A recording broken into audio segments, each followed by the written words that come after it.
जय श्री कृष्ण दोस्तों, life style with God में आपका स्वागत है। दोस्तों, यहाँ पर हम श्रीमद् भगवत गीता के दूसरे अध्याय का अध्ययन कर रहे हैं, जिसका नाम सांख्योग है। आज हम 70वें श्लोक का अध्ययन करेंगे। भगवान ने रात्रि के रूपक से ज्ञानी और अज्ञानियों की स्थिति का भेद दिखलाया। अब भगवान समुद्र की उपमा से यह भाव दिखलाते हैं कि ज्ञानी परम शांति को प्राप्त होता है और भोगों की कामना वाला अज्ञानी मनुष्य शांति को प्राप्त नहीं होता। आपूर्यमाणम् अचल प्रतिष्ठं समुद्रमापः प्रविशन्ति यद्वत् तद्वत् कामायं प्रविशन्ति सर्वे स शान्तिमाप्नोति न कामकामी। दूसरे अध्याय के 70वें श्लोक में भगवान श्री कृष्ण अर्जुन से कहते हैं कि जैसे नाना नदियों के जल जब सब ओर से परिपूर्ण अचल प्रतिष्ठा वाले समुद्र में उसको विचलित ना करते हुए ही समा जाते हैं, वैसे ही सब भोग जिस स्थित प्रज्ञ पुरुष में किसी प्रकार का विकार उत्पन्न किए बिना ही समा जाते हैं, वही पुरुष परम शांति को प्राप्त होता है, भोगों को चाहने वाला नहीं। स्थित प्रज्ञ ज्ञानी के साथ समुद्र की उपमा देकर भगवान ने यह भाव दिखलाया है।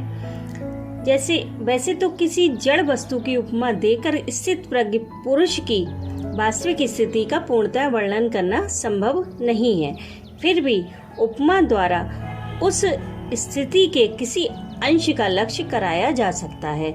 अतः समुद्र की उपमा से यह भाव समझना चाहिए कि जिस प्रकार समुद्र अतः जल से परिपूर्ण हो रहा है, उसी प्रकार स्थित प्रज्ञ अनंत आनंद से परिपूर्ण है। जैसे समुद्र को जल की आवश्यकता नहीं है, वैसे ही स्थित प्रज्ञ पुरुष को भी किसी सांसारिक सुख भोग की तनिक मात्र भी आवश्यकता नहीं है।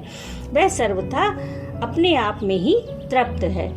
जिस प्रकार समुद्र की स्थिति अचल है, भारी से भारी आंधी तूफान आने पर भी या नाना प्रकार के नदियों के जल प्रवाह उसमें प्रविष्ट होने पर भी वह अपनी स्थिति से विचलित नहीं होता है, मर्यादा का त्याग नहीं करता है, उसी प्रकार परमात्मा के स्वरूप में स्थित योगी की स्थिति भी सर्वथा अचल होती है।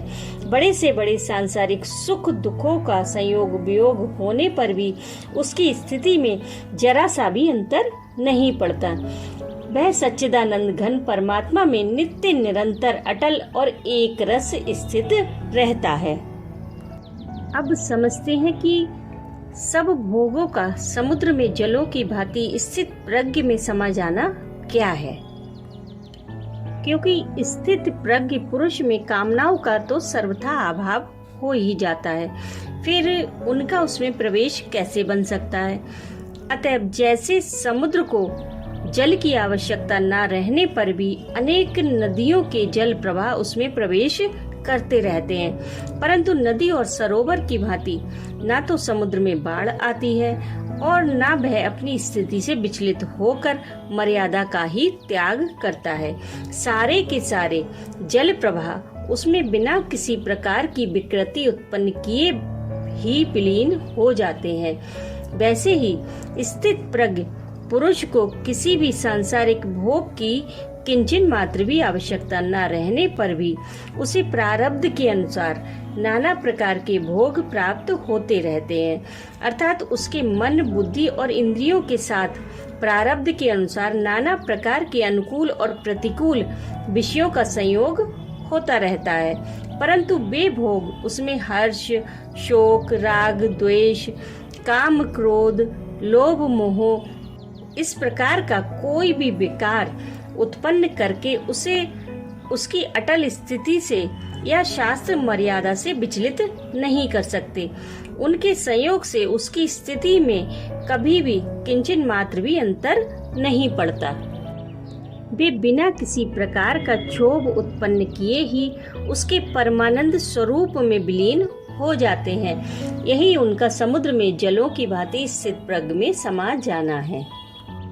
वही पुरुष परम शांति को प्राप्त होता है, भोगों की को चाहने वाला नहीं।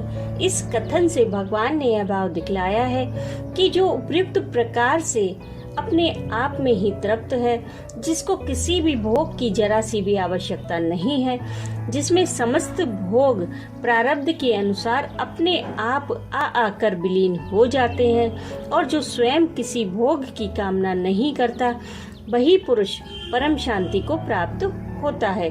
भोगों की कामना वाला मनुष्य कभी शांति को नहीं प्राप्त होता, क्योंकि उसका चित्त निरंतर नाना प्रकार की भोग कामनाओं से विक्षिप्त रहता है, और जहाँ विक्षेप है वहाँ शांति कैसे रह सकती है।